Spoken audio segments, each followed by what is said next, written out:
وكل محدثة بدعة وكل بدعة ضلالة وكل ضلالة في النار.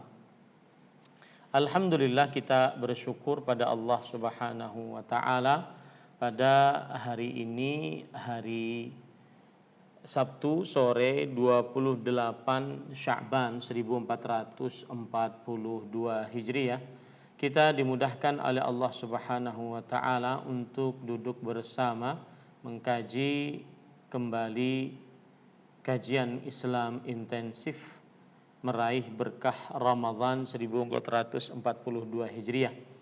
Dan ini adalah pertemuan yang ke-6, dan pada pertemuan yang ke-6 ini kita masih di dalam materi kajian 03, permasalahan seputar puasa.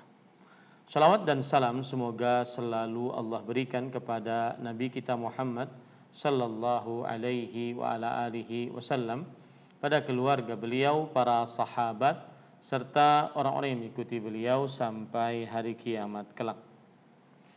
Dengan nama-nama Allah yang husna dan sifat-sifat yang ulia, kita berdoa, Allahumma inna nas'aluka ilman nafi'an wa rizqan tayyiban wa amalan mutaqabbala.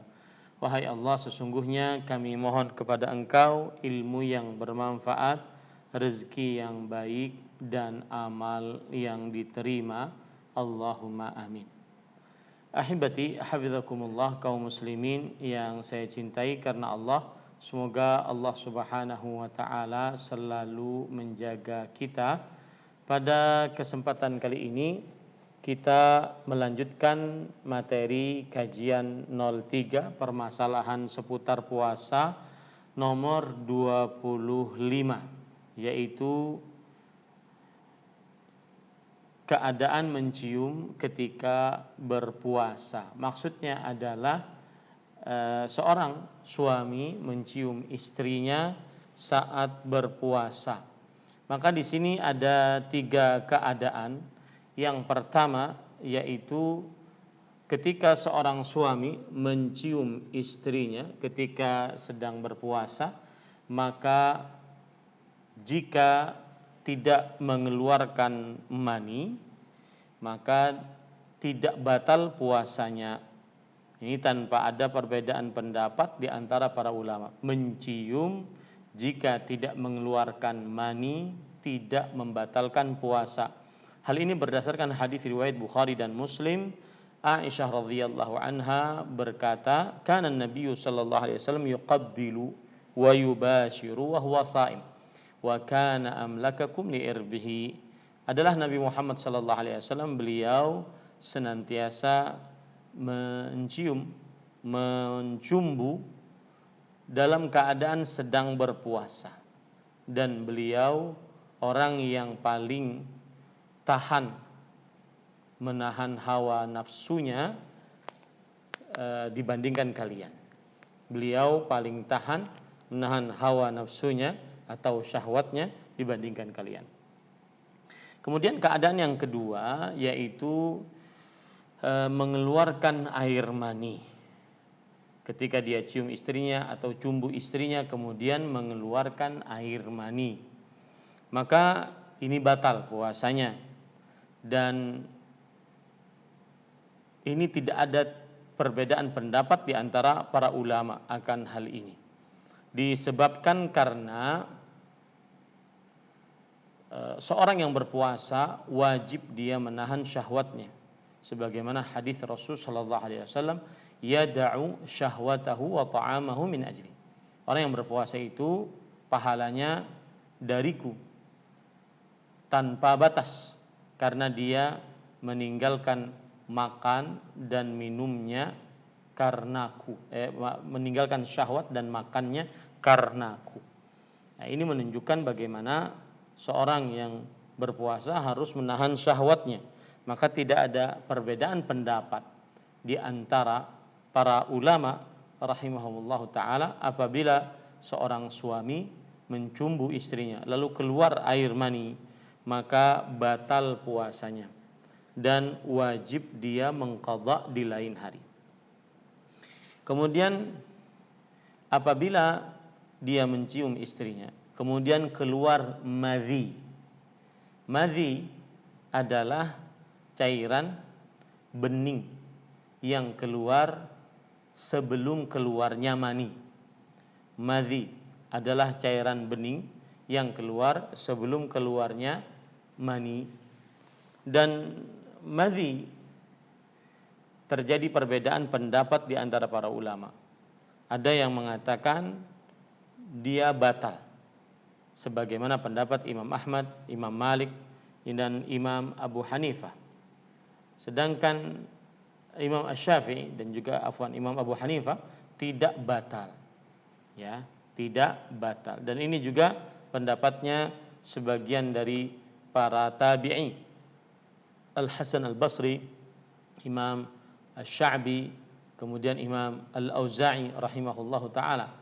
Karena kata mereka dia seperti sama dengan kencing yang apabila keluar tidak mewajibkan mandi. Apabila keluar tidak mewajibkan mandi.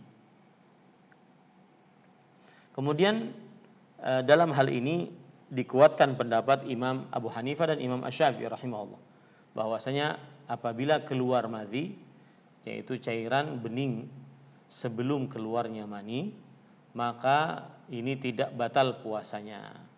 Tidak batal puasanya. Dan inilah juga pendapat Syekhul Islam Ibnu Taimiyah rahimahullah, kemudian Imam Ibnu Muflih, kemudian juga Al-Mardawi dan Imam Ibnu Baz rahimahullahu taala. Nah, ini berkaitan dengan keadaan mencium. Begitu juga apabila seseorang keluar air mani dengan sengaja, dengan pilihannya, seperti misalkan dia melihat hal-hal yang diharamkan sehingga terpicu syahwatnya, kemudian keluar air maninya, maka batal puasanya dan wajib dia mengqadha di lain hari. Tapi kalau keluar hanya madhi, mim dzal ya madhi, maka tidak batal puasanya menurut pendapat yang lebih kuat. Baik. Kemudian yang ke-26, hal-hal yang dipermasalahkan membatalkan puasa atau tidak. Terjadi perbedaan pendapat di antara para ulama tentang hal-hal yang berikut ini. Yang pertama yaitu suntikan untuk pengobatan dan bukan untuk dan bukan untuk memberikan asupan makanan. Suntikan untuk pengobatan, bukan untuk memberikan asupan makanan. Ini permasalahan pertama. Maka ini adalah suntikan tidak membatalkan puasa. Baik itu ditusukkan melalui otot-otot atau dimasukkan melalui usus-usus ataupun urat-urat, maksud saya urat-urat, ya, ataupun juga usus-usus, meskipun juga dia merasakan ada semacam rasa pada tubuhnya, terutama pada tenggorokannya, maka ini tidak membatalkan puasa, asalkan dia suntikan yang berupa pengobatan, bukan merupakan asupan seperti layaknya makanan ataupun minuman ataupun nutrisi lebih tepatnya. Kemudian juga yang perlu diperhatikan di sini termasuk di dalamnya vaksin COVID-19.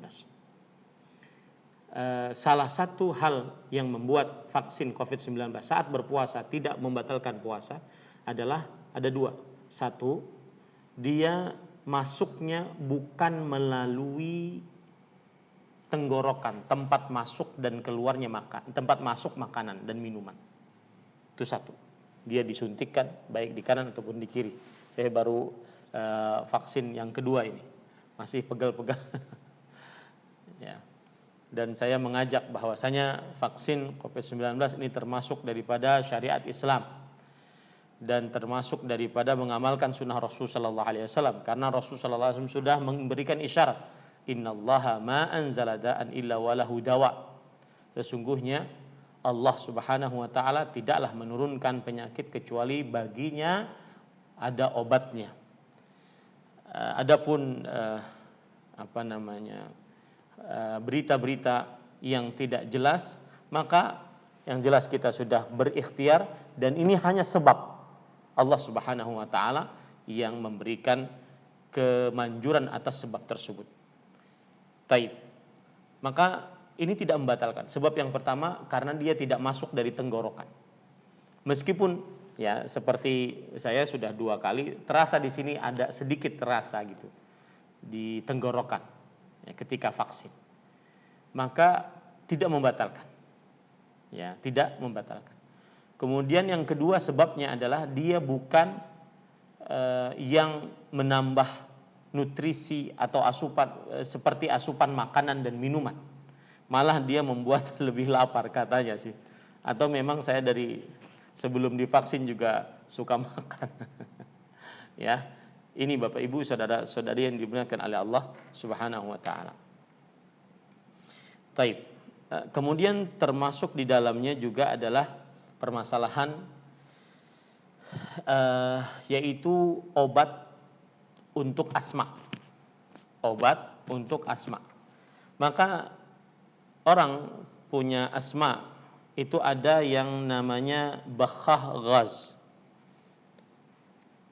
Diperhatikan para ikhwan yang dirahmati oleh Allah Subhanahu wa taala, ada namanya alat untuk yang seperti ini. Saya berikan contoh ya gambarnya biar saya tidak salah, dan Bapak Ibu juga ini juga kedokteran kan, biar saya tidak salah sebut nanti istilahnya Bapak Ibu para dokter sekalian dan para prof sekalian beritahu saya.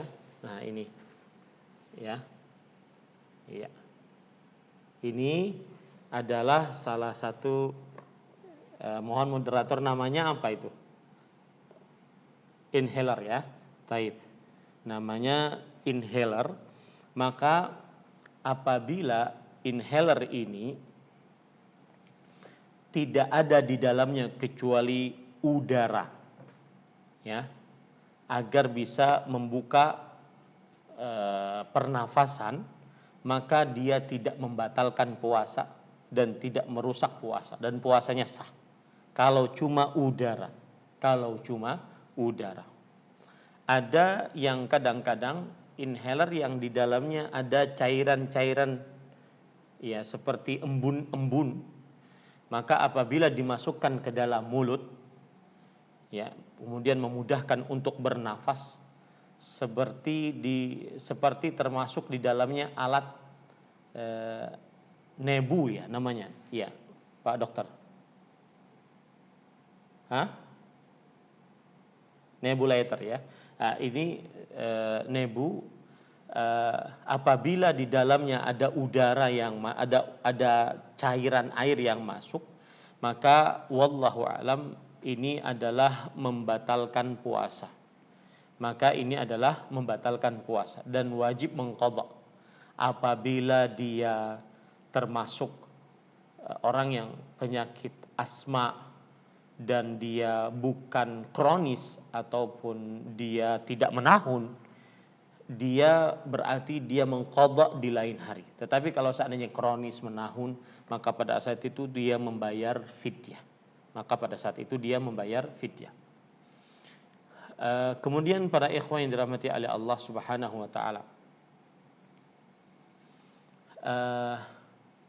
yang ketiga adalah apabila ada dimasukkan semacam alat atau materi yang diletakkan di bawah lisan untuk mengobati penyakit jantung, ya, kemudian dia akan hilang mencair di bawah lisan. Itu biasanya obat untuk sakit jantung apabila sudah sesak. Saya pernah mendapati teman yang seperti itu, dan para dokter sekalian, para profesor sekalian mungkin lebih paham. Maka hal ini adalah membatalkan puasa. Ya, maka hal ini adalah membatalkan puasa. Kenapa demikian? Karena dia memasukkan sesuatu ke dalam tenggorokan. Ya, maka dia memasukkan sesuatu ke dalam tenggorokan, maka dia batal karena dia masuk dari tempatnya masuknya makanan dan minuman. Ini para ikhwan yang dirahmati oleh Allah Subhanahu wa taala. Tetapi ada kadang alat atau obat yang dimasukkan di bawah lisan kemudian dia dibawa oleh darah. Ya, dibawa oleh darah dan dia tidak masuk sama sekali ke dalam tenggorokan. Maka para ulama kontemporer di zaman sekarang seperti misalkan perkumpulan ahli fikih yang ada di Jeddah mengatakan itu tidak membatalkan puasa. Begitu juga Syekh Dr. Ahmad bin Khalil di dalam kitabnya Mufattiratus Shiyam Al-Mu'asirah yaitu pembatal puasa kontemporer, maka jika keadaannya demikian tidak masuk ke dalam tenggorokan tetapi dia mencoba masuk langsung ke dalam darah, maka ini tidak membatalkan puasa. Baik, selanjutnya yaitu mindharul ma'idah. Saya boleh perlihatkan itu adalah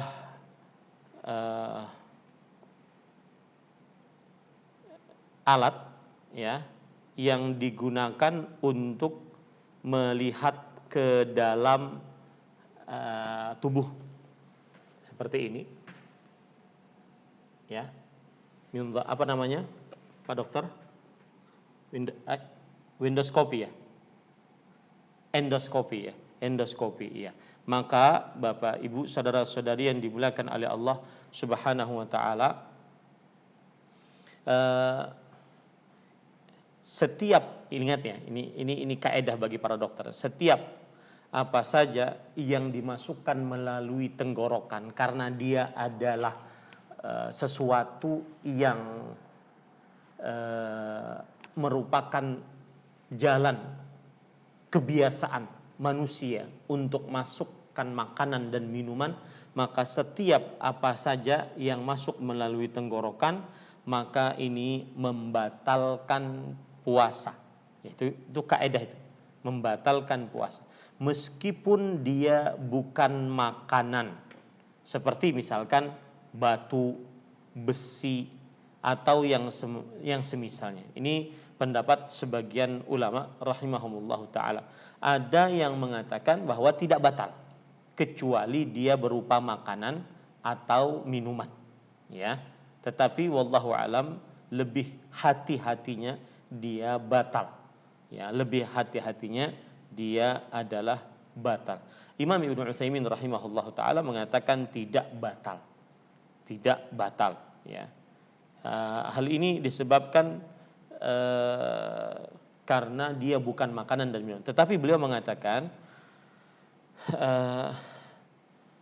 wala yajuzu isti'maluhu fi shaumil wajib illa lid-darurah.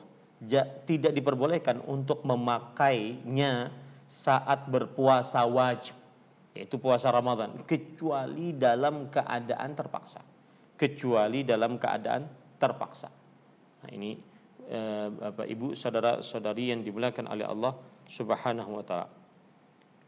Kemudian selanjutnya yaitu yang berkaitan dengan tetes hidung, ya, tetes hidung. Maka Bapak Ibu saudara-saudari yang dimuliakan oleh Allah Subhanahu wa taala, tetes hidung ini membatalkan puasa. Membatalkan puasa. Kenapa? Karena lihat ya sekali lagi jawabannya, karena hidung adalah termasuk saluran yang menyampaikan kepada alat pencernaan kita, sebagaimana tenggorokan menyampaikan kepada alat pencernaan kita. Dan juga berdasarkan hadis Rasul sallallahu alaihi wasallam, riwayat Imam Abu Daud dari Luqait ibn Sabrah radhiyallahu an, Rasulullah sallallahu alaihi wasallam bersabda, wa baligh fil istinsyaq illa an takuna sa'iman. Dan bersungguh-sungguhlah saat memasukkan air ke hidung saat berwudu, kecuali dalam keadaan berpuasa. Kenapa ada pengecualian dalam keadaan berpuasa? Karena menunjukkan bahwa hidung termasuk lubang yang bisa menyampaikan saluran kepada alat pencernaan. Wallahu a'lam. Kemudian selanjutnya adalah oksigen, ya.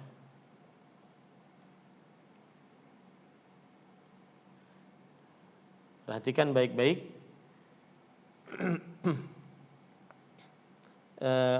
Gas oksigen yang dipakai oleh manusia saat dia memerlukannya, maka pada saat itu dia adalah cara bernafas bagi seorang manusia, dan ini tidak ada urusannya dengan memasukkan sesuatu melalui hidung ataupun melalui tenggorokan atau juga semakna dengan makan dan minum. Dia hanya sebagai pembantu untuk alat bernafas. Ya, pembantu untuk alat bernafas. Maka pada saat itu dia tidak membatalkan, kecuali kalau seandainya di dalamnya bisa membantu untuk menyampaikan nutrisi ataupun juga menambah kekuatan semakna dengan makan dan minum, maka ini membatalkan puasa. Tetapi asal hukumnya oksigen yang diberikan, maka ini tidak membatalkan puasa. Kemudian ahibati hafizakumullahu taala, tetes telinga. Kemudian juga pembasuh telinga. Tetes telinga, pembasuh telinga. Maka fatwa dari Imam Ibnu Baz, Imam Ibnu Utsaimin rahimahullah bahwa ini tidak membatalkan puasa. Ini tidak membatalkan puasa. Kemudian tetes mata dan juga celak. Maka sudah kita pelajari tentang celak bahwa dia tidak membatalkan puasa. Dan ini adalah fatwa dari Imam Ibnu Baz dan Imam Ibnu Utsaimin rahimahullahu taala.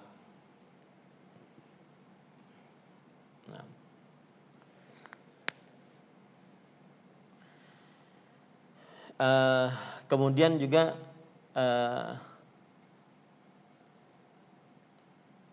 ada alat yang dimasukkan ke dalam, ya, sesuatu seperti misalkan ke hidung untuk memotok, ke telinga untuk memotok, kemudian juga ke gigi untuk memotok, maka ini juga tidak membatalkan puasa.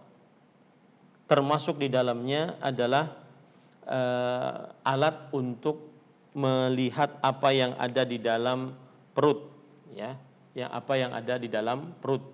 Maka ini juga tidak membatalkan puasa.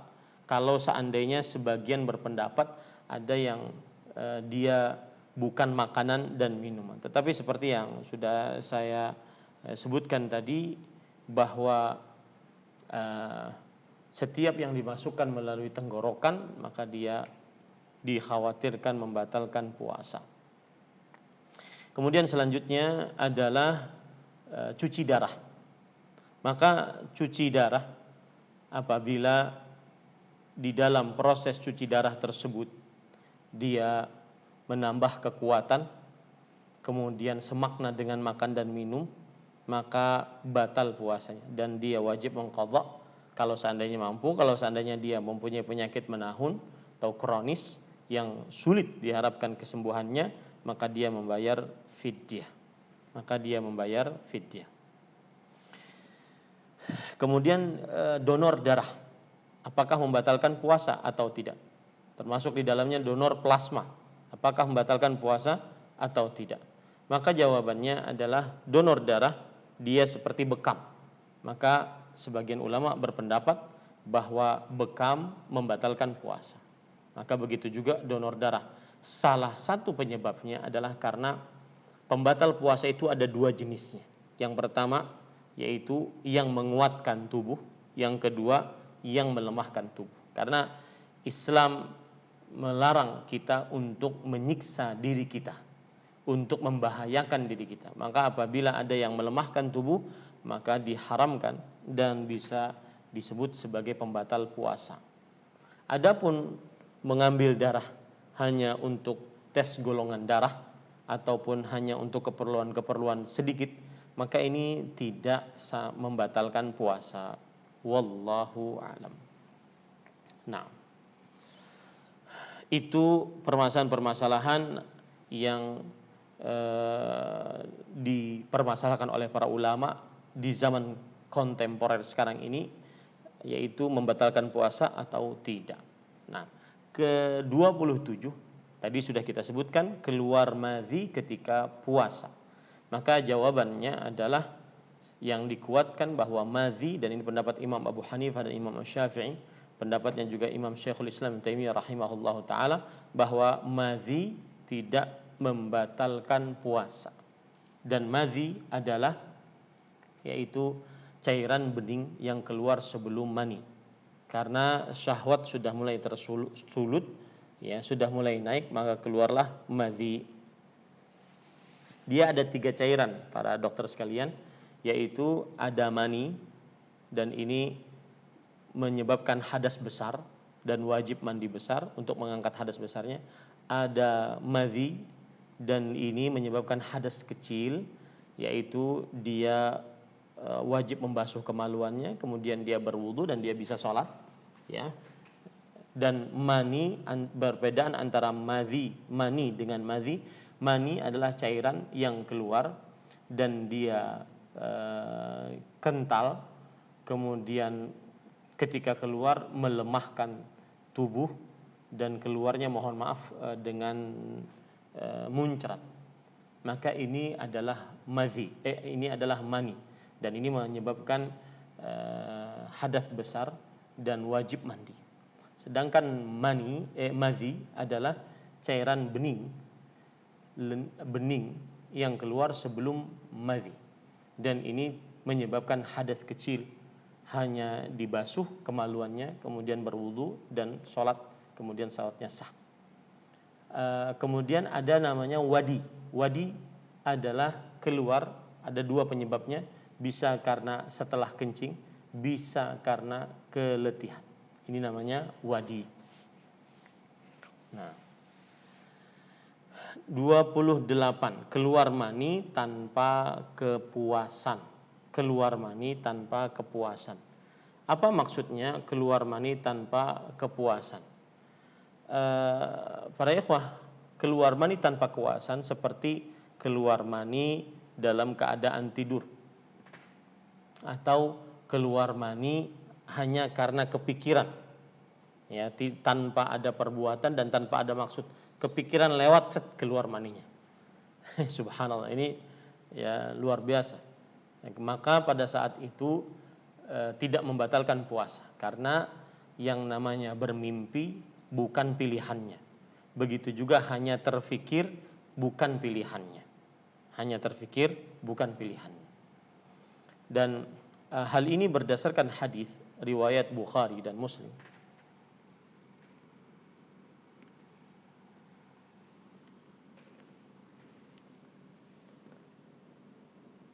Ya, sebentar, terputus.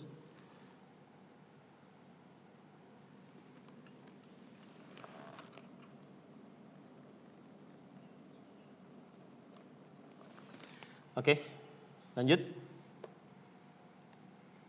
Lanjut Pak Dokter. Lanjut Pak Dokter.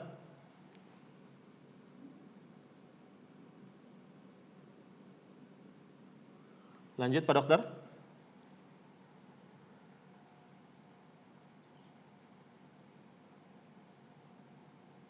Kita lanjut. Baik.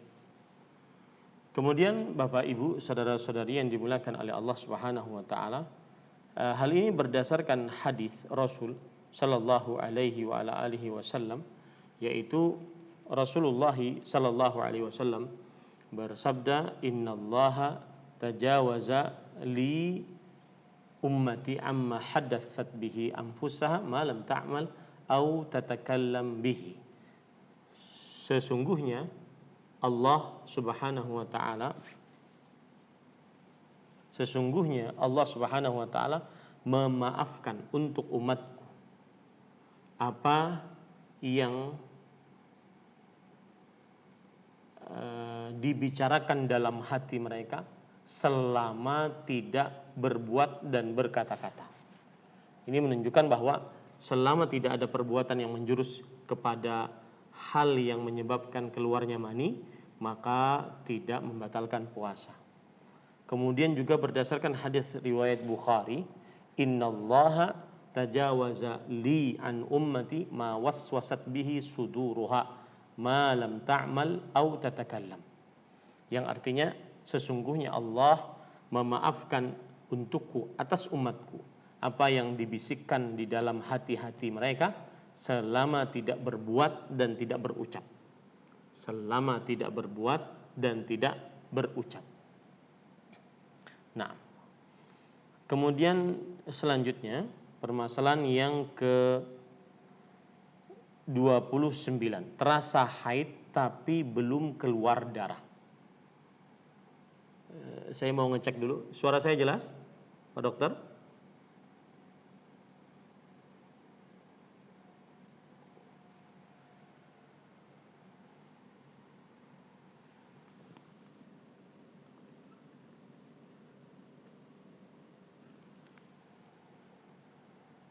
Ya, suara saya jelas, Pak Dokter? Terputus-putus, Ustaz. Terputus-putus ya. Sekarang gimana? Ya. Ya.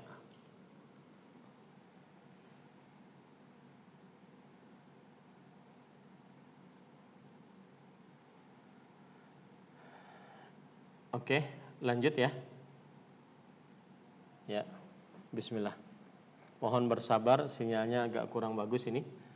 Bapak, Ibu, saudara-saudari, para dokter sekalian yang dirahmati oleh Allah Subhanahu wa taala. Baik. Kemudian selanjutnya adalah yaitu terasa haid tapi belum keluar darah. Terasa haid tapi belum keluar darah. Maka jawabannya adalah jika seorang wanita terasa akan perpindahan darahnya ingin keluar, akan tetapi belum keluar dan belum nampak kecuali setelah terbenam matahari, maka puasanya sah. Maka puasanya sah. Dan ini adalah fatwa dari Imam Ibnu Utsaimin rahimahullahu taala. Kemudian yang selanjutnya yaitu yang ke-30 adalah berenang ketika puasa. Apa hukum berenang ketika puasa? Panitia tetap untuk riset ilmiah dan fatwa Kerajaan Arab Saudi yang diketuai oleh Syekh Abdul Aziz bin Abdullah bin Baz rahimahullahu taala mengatakan bahwa boleh berenang di siang hari Ramadan. Akan tetapi semestinya seorang yang berenang hendaknya dia menjaga agar tidak masuk air ke dalam tenggorokannya. Agar tidak masuk air ke dalam tenggorokannya. Ini Bapak Ibu, saudara-saudari yang dimuliakan oleh Allah Subhanahu wa taala.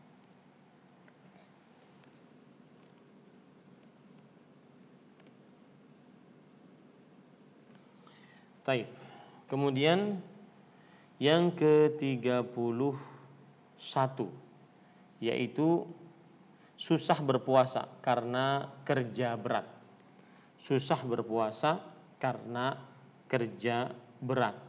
Jawabannya adalah tidak boleh bagi seorang yang beragama Islam, baligh, berakal, mampu, mukim, terlepas dari haid dan nifas untuk tidak berpuasa di siang hari Ramadan disebabkan hanya karena bekerja.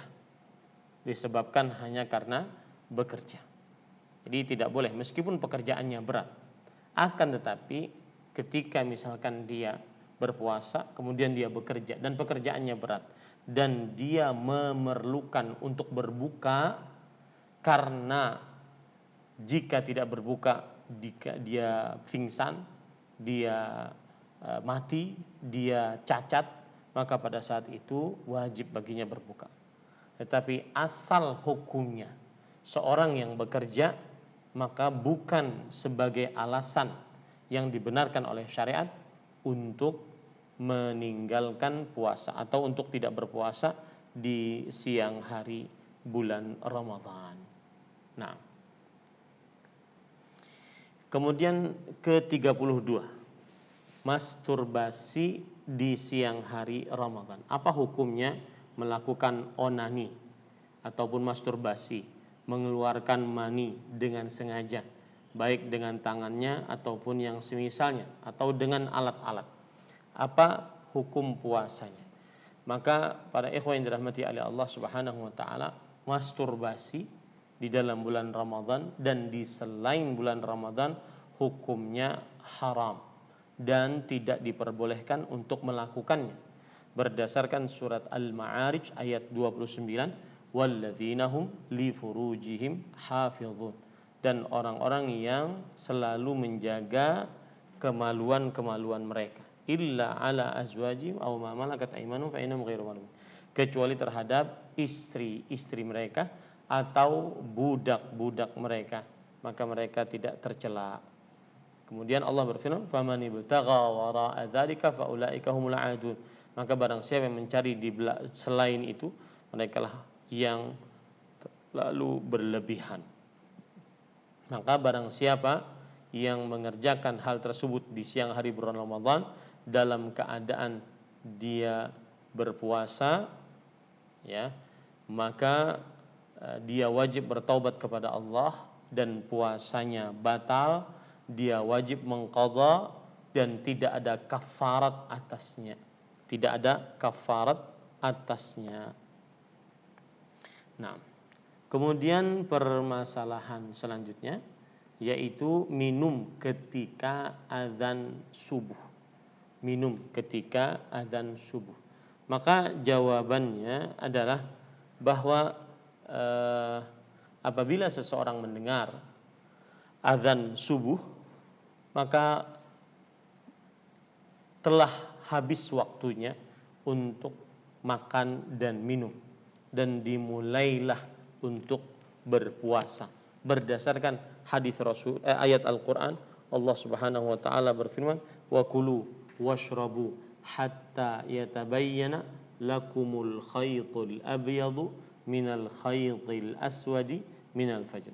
Makan dan minumlah sampai terang bagi kalian benang hitam dari benang putih karena masuk waktu fajar. Ini menunjukkan apabila sudah azan, maka tidak diperbolehkan lagi untuk makan dan minum. Tetapi apabila seseorang sedang makan, di tengah-tengah makan,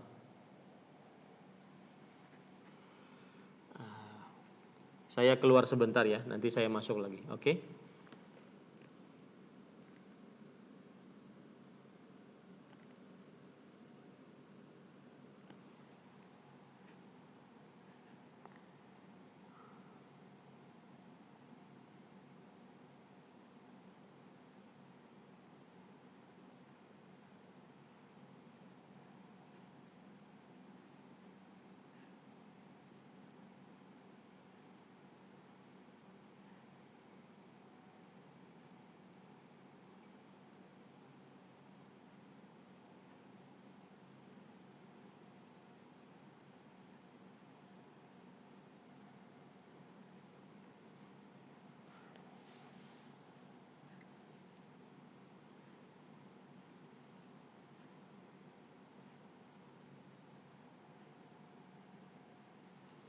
Kita untuk ininya kita tutup dulu ya, Instagramnya kita ganti dengan Zoom.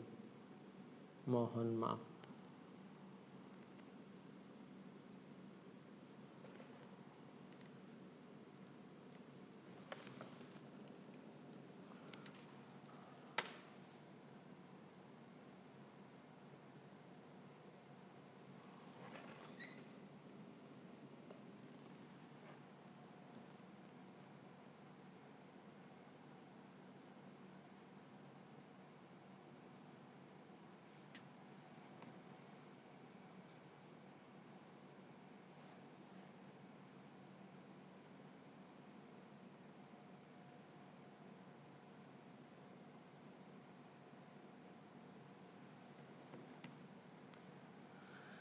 Allah musta'an.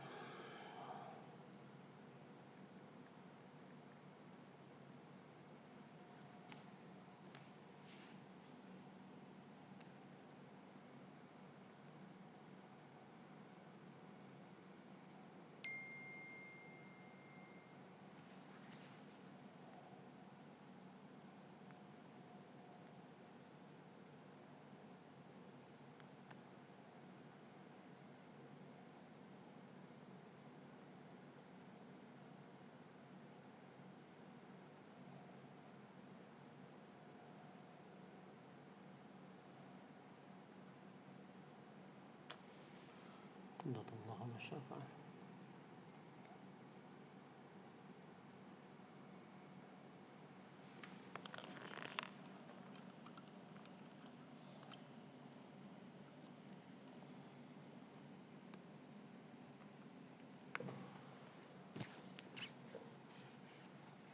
Baik.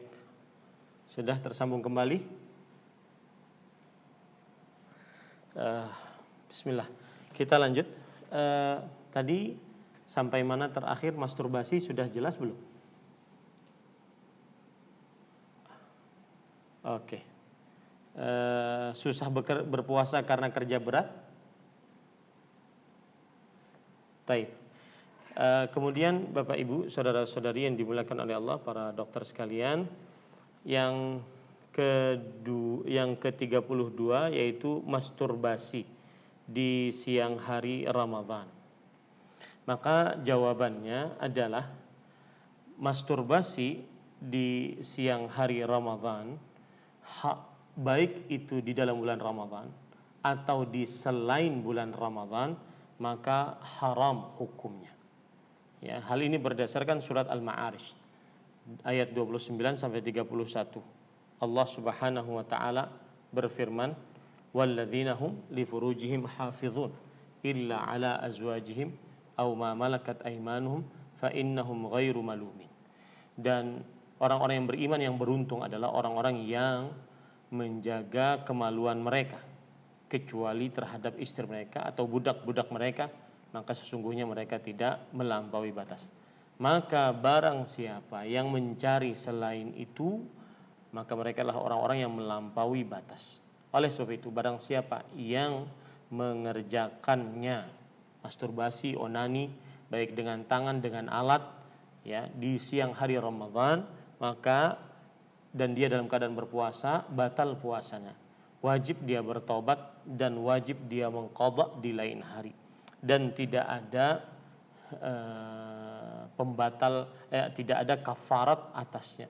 Dia wajib bertaubat dan tidak ada kafarat atasnya. Nah, masih lancar Pak Dokter?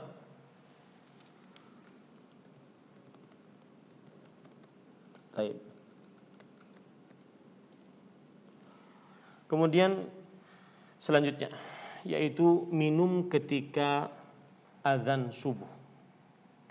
Minum ketika azan subuh. Maka jumhur ulama berpendapat apabila sudah azan subuh maka tidak boleh lagi untuk makan minum. Makanan yang ada di mulut, minuman yang ada di mulut maka wajib dikeluarkan. Berdasarkan hadis Rasul, ayat Al-Qur'an, Allah Subhanahu wa taala berfirman, wa kulu washrabu hatta yatabayyana lakumul khaytul abyadu minal khaytil aswadi minal fajr. Makan dan minumlah sampai terang benang putih dari benang hitam karena masuk waktu fajar. Karena masuk waktu fajar. Ini pendapat jumhur. Tetapi sebagian ulama peneliti mengatakan bahwa jika makanan masih di tangan dan minuman masih di tangan, maka pada saat itu meskipun dikumandangkan azan tetap boleh dimakan.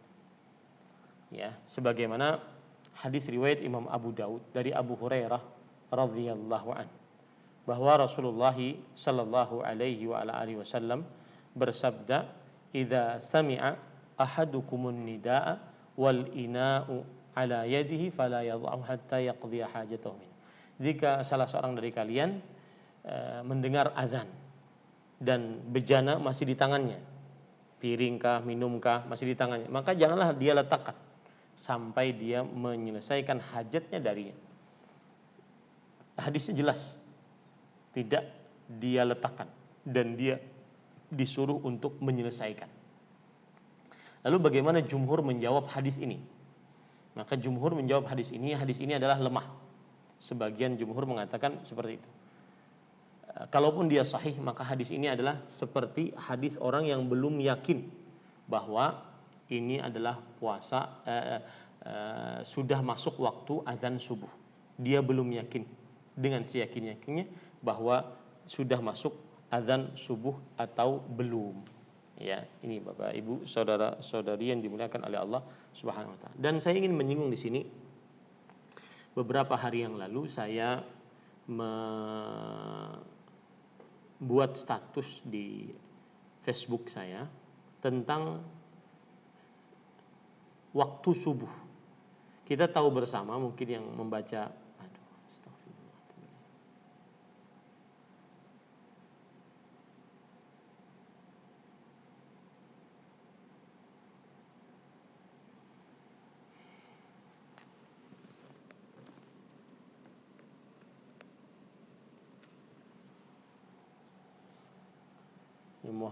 mohon dimaklumi, ini beberapa kali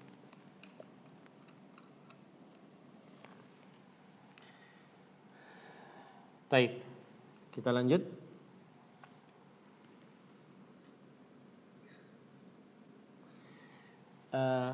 Bapak Ibu, saudara-saudari yang dimuliakan oleh Allah Subhanahu wa taala,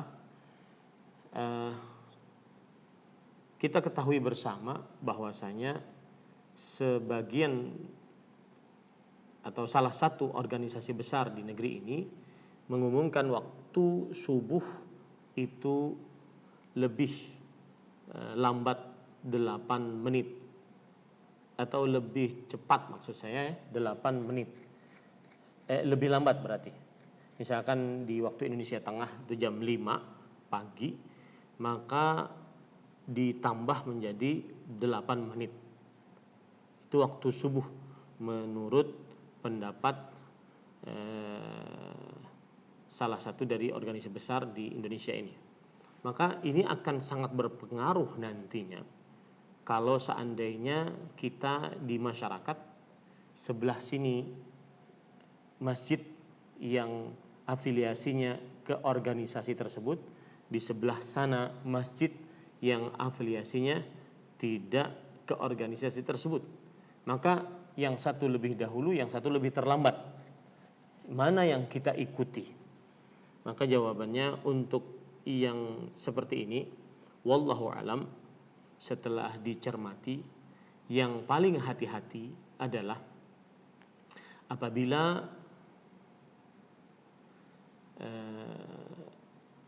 pemerintah kita, dalam hal ini Kementerian Agama dan juga di bawahnya ada bimbingan masyarakat, mengeluarkan jadwal sholat, jadwal waktu sholat, dan itu di setiap daerah ada, maka pada saat itu yang lebih diikuti, itu yang lebih diikuti dibandingkan dengan keputusan sebuah organisasi yang menambah azan subuh menjadi lebih dari 8 menit dari waktu yang sudah ditetapkan.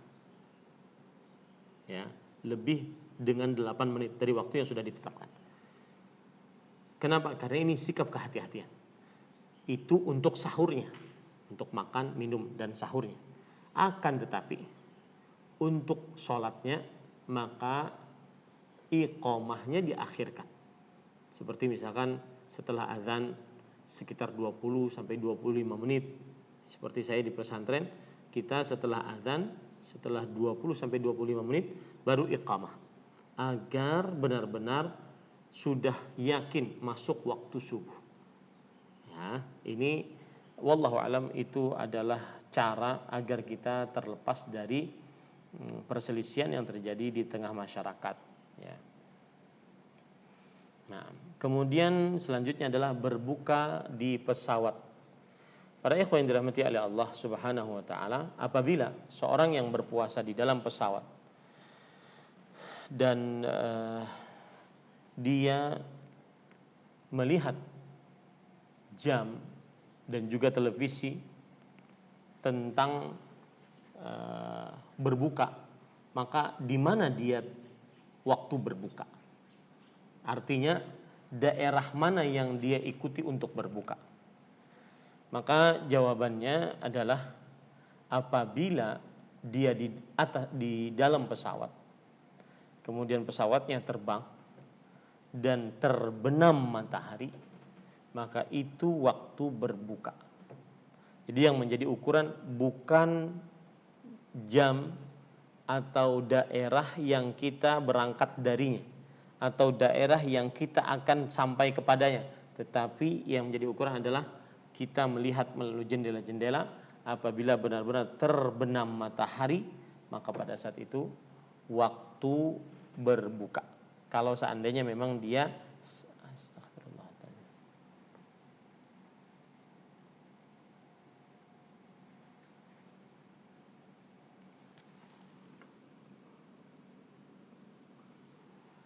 la haula wala quwwata illa billah.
Taib, Bapak Ibu, saudara-saudari yang dimuliakan oleh Allah Subhanahu wa taala. Ini cara yang ketiga agar bisa lanjutkan kajiannya. Taib, Bapak Ibu, saudara-saudari yang dimuliakan oleh Allah, kalau seandainya kita ingin berbuka di pesawat, maka cara berbukanya adalah kita melihat matahari yang terbenam, tidak berdasarkan negara yang sudah kita bertolak darinya atau yang akan kita sampai padanya. Kita melihat matahari terbenam. Nah, kemudian selanjutnya adalah permasalahan mimisan ketika puasa. Maka jawabannya, mimisan ketika puasa ini tidak membatalkan puasa.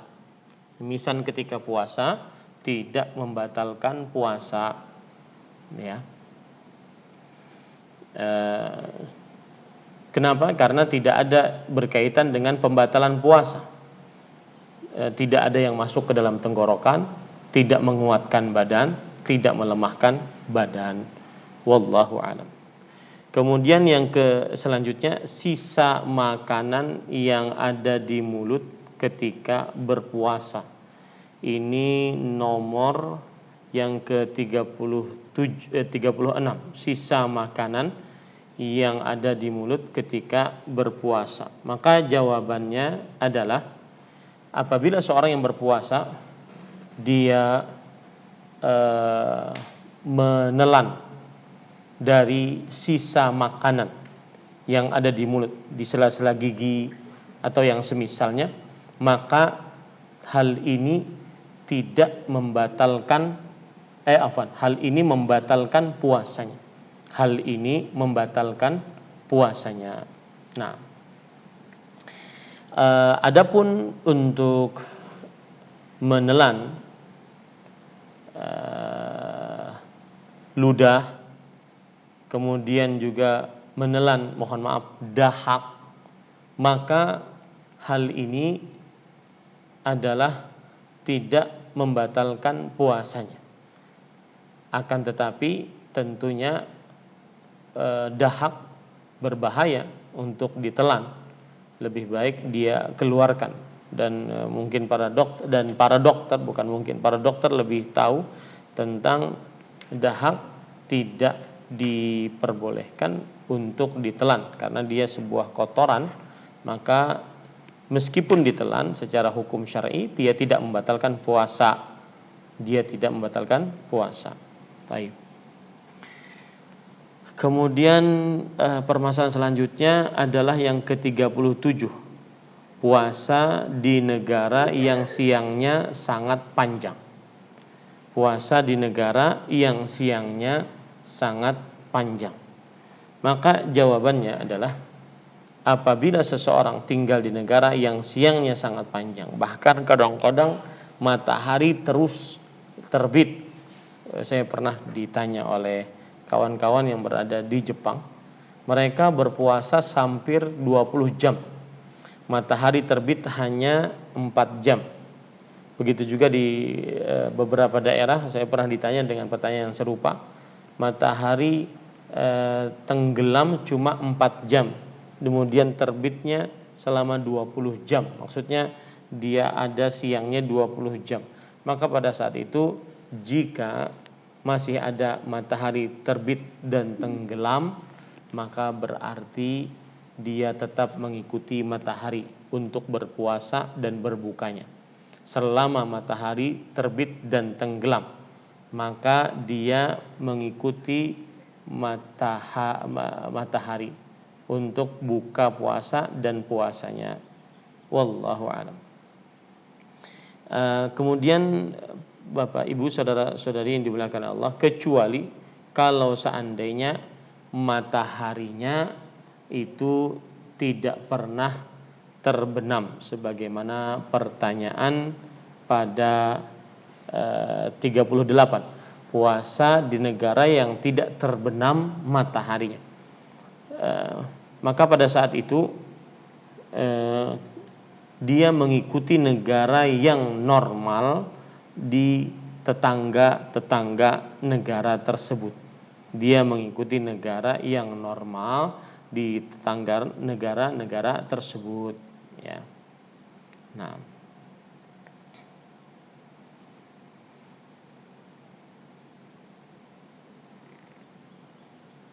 yang ke-39, azan dan makanan lagi di tangan, ini sudah kita bahas tadi.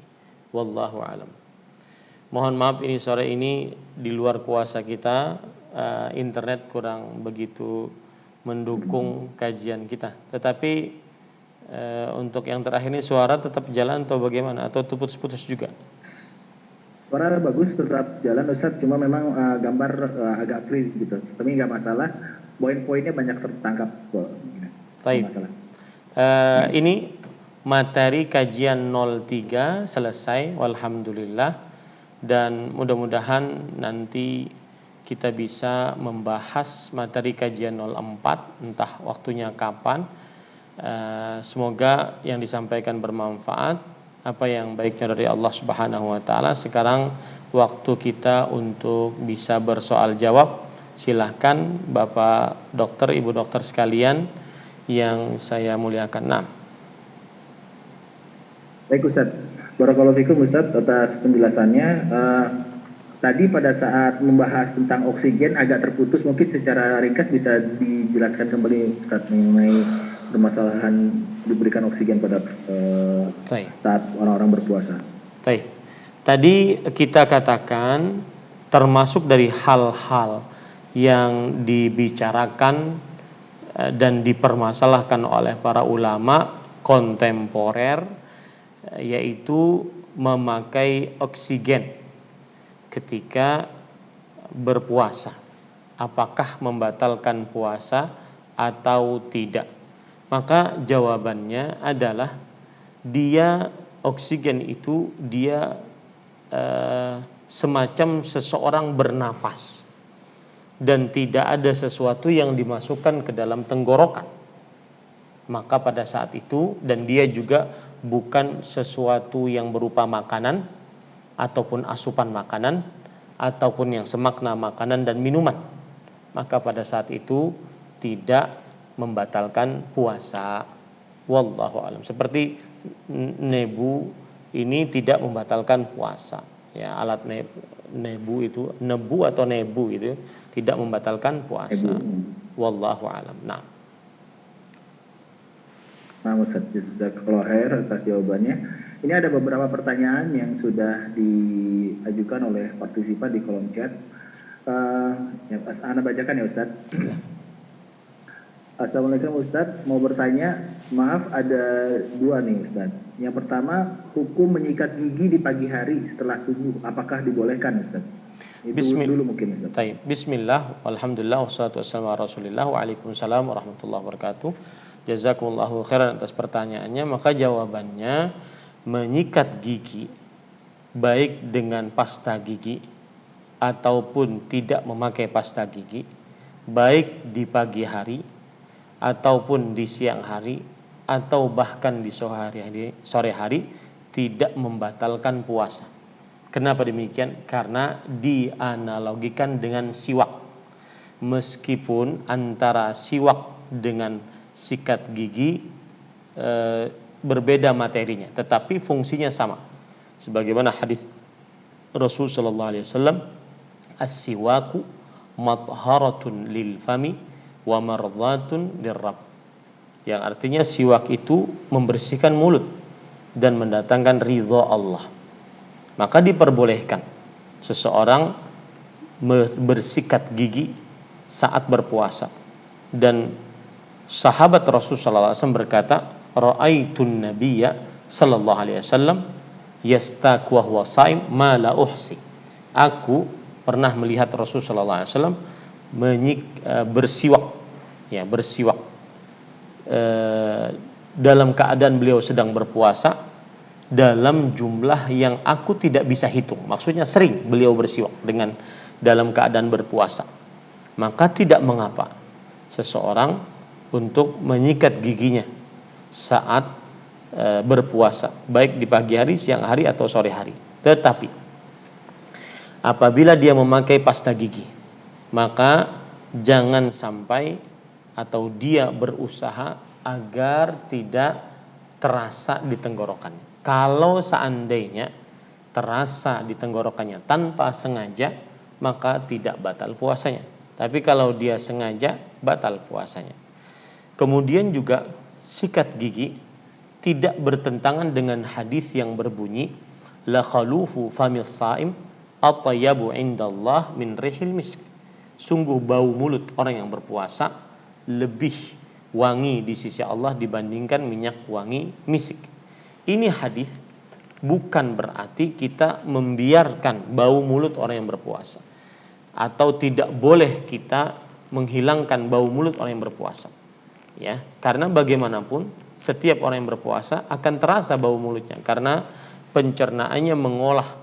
Ketika sudah tidak ada yang diolah, maka akan mengeluarkan bau mulut saat berpuasa. Bukan berarti itu dipelihara bau mulutnya atau tidak boleh dihilangkan, tidak. Tetapi orang yang berpuasa memang akan terasa bau mulutnya. Wallahu a'lam. Nah, Ustaz, jazakallahu khair atas jawabannya. Ini ada pertanyaan kedua. Sebetulnya sih sudah sempat diterangkan Ustaz tadi. Mungkin karena agak terputus jadi kurang gitu ditangkap oleh penanya.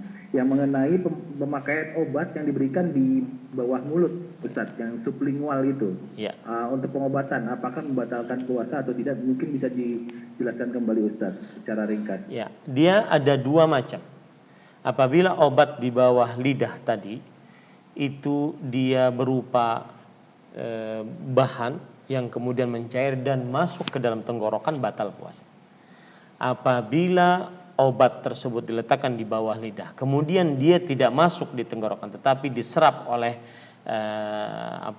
saluran-saluran darah, maka langsung tanpa masuk ke dalam tenggorokan, maka pada saat itu tidak batal puasanya. Wallahu a'lam. Nah. Nah, saya melanjutkan pertanyaan tersebut ya Ustaz ya. Mengenai obat yang kedua yang dia diberikan di bawah lidah tapi langsung diserap oleh pembuluh darah gitu ya, sehingga tidak melalui tenggorokan. Kan biasanya umumnya setahu saya diberikan pada pasien-pasien yang mengalami serangan jantung ya. Seperti itu. Nah, kalau misalnya si pasien atau orang tersebut masih tetap berpuasa, apakah itu bukan merupakan sikap yang takaluf, Ustaz? Ya. Bismillah, alhamdulillah, wassalatu wassalamu ala rasulillah. Kita sekarang tidak membicarakan dia memaksa dirinya atau tidak, itu pembicaraan lain. Ya, tetapi kalau itu terjadi kepada pasien, jadi bedakan antara dua hal. Kalau seandainya kita membicarakan, Ustadz, apakah orang yang terkena penyakit jantung kemudian dia harus meminum obat di bawah lidah tersebut, apakah dia tidak berbuka saja ataukah dia tetap melanjutkan? Nah, itu baru pertanyaan kita jawab dari situ. Tapi kalau seandainya dia memakannya kemudian meletakkannya di bawah, bukan memakannya, meletakkannya di bawah lidah, maka bagaimana hukumnya itu terjadi? Kalau itu terjadi bagaimana hukum? Itu yang kita bicarakan dari tadi. Nah, adapun kalau seandainya ada orang kena penyakit jantung, saya pernah punya kawan ke daerah Malang gitu, ke atas tinggi gitu kan. Biasanya kan kalau daerah-daerah tinggi itu kan oksigen apa sih namanya berkurang kan. Untuk bernafas itu berkurang gitu, kurang dalam begitu. Nah, itu sangat berbahaya bagi orang yang kena penyakit jantung. Dia susah bernafas gitu, dan itu kejadian.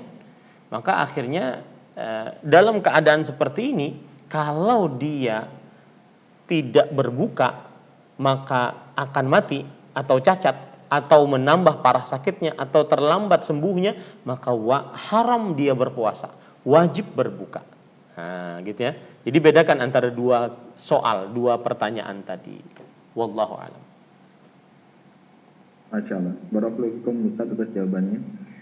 Baik, saya beralih ke pertanyaan berikutnya dari Fadli. Assalamualaikum Ustaz, barakallahu fiik. Terkait obat asma, saya salah satu pengguna obat asma yang dihirup kandungannya, jadi inhaler nih Ustaz ya. Yang kandungannya 250 mikrogram.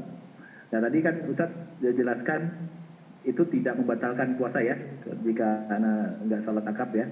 Nah, tapi si penanya ini merasakan adanya semacam serbuk yang terasa di tenggorokan. Nah, kalau merasa seperti itu bagaimana hukumnya Ustaz? Jazakallahu khair. Bismillah, alhamdulillah. Saya katakan tadi inhaler tadi ada dua macam. Dia hanya sebatas udara untuk melegakan nafasnya. Ada yang dia dicampur dengan materi-materi untuk sebagai obat sekalian melepaskan merenggangkan pernafasannya. Maka yang ada materi yang kemudian masuk ke dalam tenggorokan, maka ini batal puasanya. Yang hanya sekedar udara maka tidak batal puasanya. Wallahu a'lam. Nah, Ustaz, cukup jelas ya. Baik, kemudian pertanyaan dari Mbak Vera nih. Assalamualaikum Ustadz, izin bertanya. Tadi disampaikan jika di pesawat untuk menentukan saat berbuka dengan melihat matahari terbenam. Nah, bagaimana jika matahari tersebut tidak nampak? Karena mendung Ustadz gitu. Ya. Jazakallahu khairan. Bismillah, walhamdulillah, wassalatu wassalamu ala rasulillah. Maka pada saat itu dia perakirakan. Ya, kalau benar-benar mendung tidak terlihat maka dia perakirakan. Dan Allah Subhanahu wa taala berfirman, la yukallifullahu nafsan illa wus'aha. Allah tidak membebani seseorang kecuali sesuai dengan kemampuannya. Kalau benar-benar tidak terlihat ya, gelap gulita, tidak terlihat matahari terbenam ataupun dia masih tidak terbenam, maka pada saat itu dia perakirakan. Wallahu a'lam. Nah, Ustaz, Masya Allah, barakallahu fikum. Nah, pertanyaan mengenai pasien hemodialisis, Ustaz, cuci darah nih. Ya. Tadi kan kalau Anda nggak salah tangkap, dia tetap membatalkan puasa ya, karena dia membuat segar ya kalau nggak salah ya. Ya.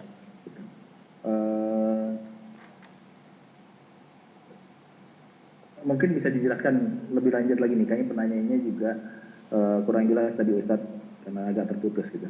Baik. Bismillah, walhamdulillah, wassalatu wassalamu ala rasulillah, wa ala alihi wa sahbihi wa man wala. Kalau kita perhatikan, orang yang melakukan hemodialisis ataupun cuci darah, itu kan dia diambil darahnya, kemudian dimasukkan darah yang baru. Maka pada saat itu, dia jika hal tersebut membuat seseorang tambah kuat, kemudian seperti dia semakna dengan makan dan minum, maka itu batal puasanya, karena sebab semakna makan dan minum tersebut. Ya, makna makan dan minum tersebut.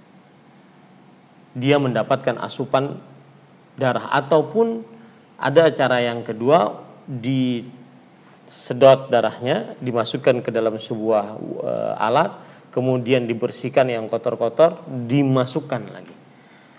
Apabila yang seperti ini, maka wallahu alam ini tidak membatalkan puasa. Kenapa? Karena darahnya juga yang dimasukkan dan tidak ada semakna makan dan minum. Ya, tidak ada semakna makan dan minum. Tetapi para ulama diantaranya di dalam kitab Majallatul Majma' al-Fiqhi, majalah ensiklopedia fikih dan juga organisasi fikih yang berada di Jeddah, mengatakan bahwasanya asahhuma annahu yuftir as-saim, bahwa pendapat dari kedua pendapat ini adalah dia membatalkan puasa. Kenapa? Karena yang namanya cuci darah itu menambah kepada tubuh darah yang bersih, dan darah yang bersih tersebut terkadang ditambahi dengan materi-materi yang membuat si pencuci darah atau yang melakukan pencucian darah tersebut dia bertambah kuat. Nah, ini penyebabnya. Jadi tidak mungkin hanya darah yang dibasuh kemudian dimasukkan lagi tanpa ada hal yang dimasukkan untuk membuat dia tambah kuat. Nah, di situ kenapa dia akhirnya membatalkan puasa. Wallahu a'lam. Nah. Ya, betul Ustaz. Jadi kadang-kadang pada saat hemodialisis terjadi hipoglikemi, jadi diberikan dextrose gitu ya. Itu juga jadi bikin segar gitu. Ya. Ustaz, mengenai donor darah tadi kan, kalau saya nggak salah tangkap kan Ustaz katakan bahwa itu membatalkan puasa karena membuat si pendonor tuh lemah ya Ustaz ya? Ya, betul. Jadi donor darah itu hampir semakna dengan bekam. Bekam itu membuat lemah karena banyak darah yang dikeluarkan. Sedangkan donor darah juga seperti itu, banyak darah yang dikeluarkan. Makanya biasanya orang yang mendonor darah dia dipersilahkan untuk diam sejenak agar tidak pusing. Kemudian dia diperintahkan untuk makan makanan yang tebal nutrisinya dan semisalnya, sehingga dia bisa mengganti yang sudah dikeluarkan dari darah tersebut. Dan kita katakan pembatal puasa ada dua jenis. Yang pertama yang mengenyangkan atau yang menambah kekuatan, yang menghilangkan lapar dan haus. Ya, karena itu bertentangan dengan hakikat puasa. Yang kedua yang mengurangi kekuatan tubuh, yang karena itu bisa membahayakan tubuh. Yang mengurangi kekuatan tubuh karena itu bisa membahayakan, seperti misalkan donor darah, bekam, muntah, ya, maka itu bisa membahayakan tubuh, dan Islam sangat menjaga nyawa. Wallahu a'lam. Nah, Begini Ustaz, kalau misalnya kita ngobrol-ngobrol dengan kebetulan saya dekat dengan komunitas pendonor darah ya Ustaz ya. ya, Kalau buat orang-orang yang rutin mendonorkan darahnya, justru pada saat dia tidak mendonorkan itu sakit, terasa nggak enak gitu buat sakit badannya. gitu Begitu ya, dia nggak enak. mendonor, iya, Ya, begitu donor dia justru merasa lebih lebih enak gitu. ya. Nah, jadi nggak terasa lemas gitu. Gimana tuh Ustaz? Gini, kita sekarang berbicara dengan dalil. Rasulullah sallallahu alaihi wasallam bersabda, "Aftaral hajim wal mahjum." Artinya, orang yang berbekam itu batal puasanya, dan juga orang yang membekam batal puasanya. Tentunya ini masih khilaf di antara para ulama ya tentang bekam ini. Tetapi kita lebih condong kepada pendapat aftaral hajim wal mahjum. Hadis Rasulullah SAW, yang membekam dan yang berbekam batal puasanya. Dan kemudian para ikhwah, kalau seandainya kita lihat lahiriah hadis ini, maka apakah dia mengurangi ke kondisi tubuh atau tidak mengurangi kondisi tubuh? Selama ada pengeluaran darah yang banyak, maka membatalkan puasanya. Jadi intinya pada situ, mengeluarkan darah yang banyak dan juga bisa berpotensi mengurangi kekuatan ataupun kondisi tubuh. Kalau seandainya mengeluarkan darah yang banyak saja membatalkan puasa, apalagi ditambah dengan membuat kondisi tubuh semakin tidak kuat. Paham ya maksud saya ya? Jadi kalau kita lihat bekam itu kan sebagai obat toh. Bekam itu kan dia untuk mengeluarkan darah-darah kotor. Ya, sehingga setelah berbekam malah dia tambah sehat. Permasalahannya sekarang bukan dia tambah sehat atau tidak, tambah segar atau tidak, tetapi permasalahannya adalah ada sesuatu yang terkurangi dari kadar darah di dalam tubuhnya. Dan kita berbicara secara umum manusia ya, kebanyakan manusia setelah berbekam ataupun setelah berdonor, dia dalam keadaan lemah dan dia perlu beristirahat. Setelahnya mungkin dia sehat. Jadi tidak berbicara tentang setelahnya gitu loh. Paham maksud saya Pak Dokter? Ya, Nah, gitu ya. Allah. Baik Ustaz, Masya Allah, Barakallahu fikum. Nah berikutnya pertanyaan dari Saudara Fatri ya. Ini Ustaz mengenai orang yang bekerja shift malam, yang pekerjaannya itu dia nggak bisa tidur sama sekali. Jadi pas puasa dia seharian tidur dan bangun pada saat sholat saja. Nah bagaimana hal seperti Ustaz? Ya, dan ini banyak terjadi pada tenaga kesehatan, para dokter, ibu dokter, dan semisalnya. Ya, maka jawabannya adalah tidak mengapa, karena semuanya ada sebab yang dibenarkan. Seperti seorang bertugas dia di malam hari, maka pada saat itu kalau seandainya semuanya ingin bertugas di siang hari, siapa yang akan menjaga pasien di malam hari? Maka ini disebut oleh para ulama dalam perkara ma ta'ummu bihil balwa, sesuatu yang tidak bisa dielakkan. Maka pada saat itu ketika dia berpuasa, dia tidur atau kebanyakan waktunya dia digunakan untuk tidur, asalkan tetap sholat pada waktunya, maka tidak mengapa, karena dia mempunyai alasan yang dibenarkan oleh syariat, yaitu untuk menjaga nyawa kaum muslimin. Dan menjaga nyawa, ingat baik-baik, menjaga nyawa itu termasuk daripada maksud min maqasidis syariah, maksud dari tujuan syariat Islam ditegakkan di atas muka bumi ini.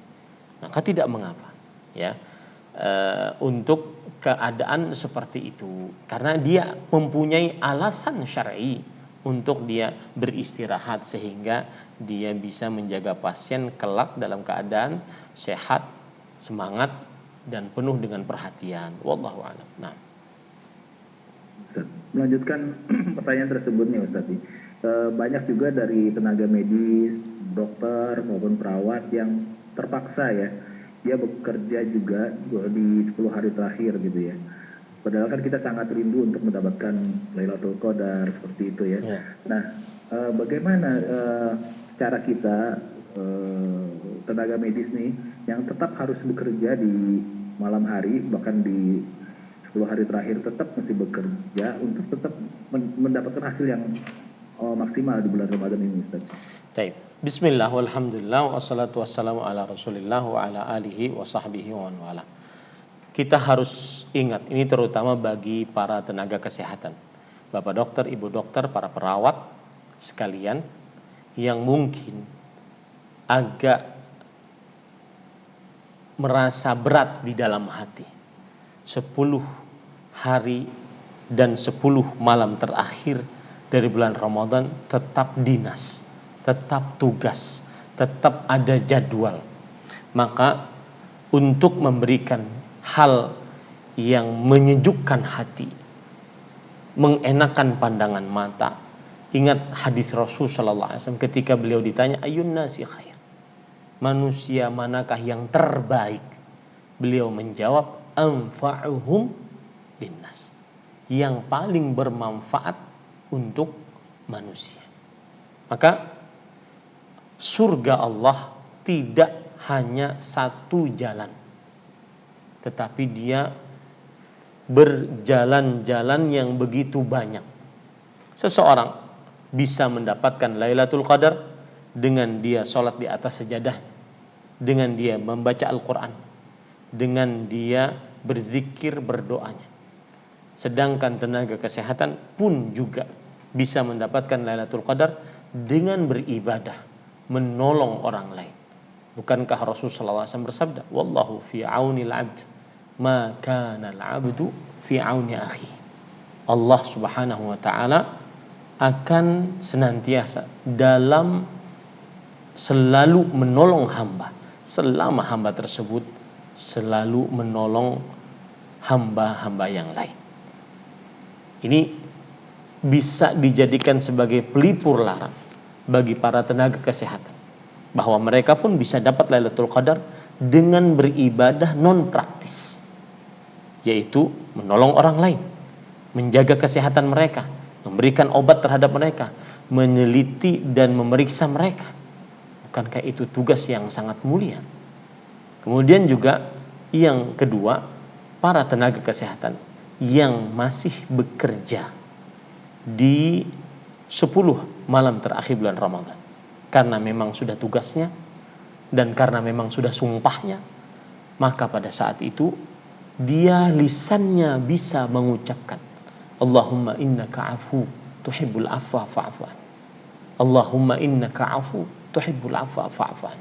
Meskipun mungkin dia sedang jaga, bahkan mungkin dia sedang operasi, dia masih bisa mengucapkan zikir tersebut. Intinya tenaga kesehatan yang bekerja di 10 malam terakhir tidak menutup kemungkinan mereka pun dapat Lailatul Qadar dengan kadar niat ibadah yang ada dalam hati mereka. Makanya sangat penting sekali untuk memainkan hati saat kita tidak di atas sejadah, saat kita memeriksa, mengganti infus, maka niatkan untuk menolong orang, seorang muslim, memberikan manfaat. Manusia paling terbaik yang paling bermanfaat untuk orang lain. Maka saya juga pernah ditanya oleh sebagian panitia Ramadan, Ustadz, kami ini Ustadz orang yang menyiapkan sahur, waktu itu bukan pandemi COVID-19, untuk para jamaah yang sholat dan i'tikaf bisa bersahur. Kami juga ingin sholat Ustadz, kami juga ingin dapat Lailatul Qadar, kami juga ingin bisa lebih banyak baca Al-Quran, tapi kami panitia Ustadz, dapat nggak pahala kami Ustadz? Kami dapat nggak Lailatul Qadar? Maka bukankah Rasulullah SAW bersabda, man qama Ramadhan imanan wahtisaban ghufira lahu ma taqaddama min dhanbi.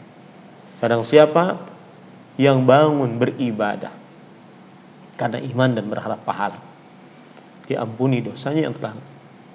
Sebagian orang bangun beribadah, dia sholat, dia baca Quran, dia berzikir, berdoa, tetapi sebagian orang yang lain bangun beribadahnya dengan makna ibadah yang luas.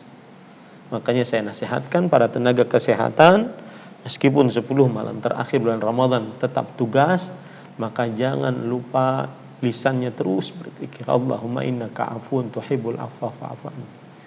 Dan jauhi maksiat, jauhi berikhtilat, jauhi memandang selain yang diharamkan, selain yang dihalalkan. Jauhi. Karena itu malam-malam yang tanazzalul malaikatu warruh fiha biidzni rabbihim min kulli amr. Para malaikat turun dan juga Jibril turun, dan para malaikat turun tidak gratisan. Jadikan 10 malam terakhir kelak, jika Anda memang ditakdirkan untuk bertugas, maka jadikan dia malam yang penuh dengan zikir, meskipun sedang berjaga, meskipun sedang operasi, meskipun sedang mengganti infus orang, meskipun sedang mempersiapkan kelahiran orang. Dan itu terkadang lebih bermanfaat dibandingkan yang, dan lebih besar pahalanya dibandingkan yang duduk di atas sejadah. Semoga ini bisa menjadi pelipur lara bagi para tenaga kesehatan, Bapak Ibu dokter sekalian, dan juga para perawat. Wallahu a'lam. Masya Allah, barakallahu fikum Ustaz atas penjelasannya yang melegakan ya, bahwa banyak jalan-jalan untuk ibadah itu yang disediakan oleh Allah. Dan mudah-mudahan kita semuanya menjadi orang yang paling bermanfaat untuk manusia. Amin. Ustadz, nih pertanyaan di kolom chat nampaknya sudah habis dan kita sudah sampai di jam 5 sore nih ya Ustadz. Siap. Waktu Indonesia bagian Barat. Jazakumullah khair atas tausiahnya dan ilmunya yang insya Allah sangat bermanfaat untuk kami, dan insya Allah juga akan kami gunakan untuk di amal ibadah kami sehari-hari insya Allah. Dan kita di akhir kajian dari Thalibul Ilmi FKUI angkatan 91 di sore hari ini Ustadz. Untuk materi terakhir nanti kita akan diskusikan ya Ustadz ya, via WhatsApp aja. Baik, terima kasih semuanya, dan kepada partisipan terima kasih atas partisipasinya dan pertanyaan-pertanyaan yang sudah diutarakan. Saya tutup kajian pada sore hari ini. Subhanakallahumma wa bihamdik asyhadu an la ilaha illa anta astaghfiruka wa atubu ilaik. Assalamualaikum warahmatullahi wabarakatuh. Waalaikumsalam warahmatullahi wabarakatuh.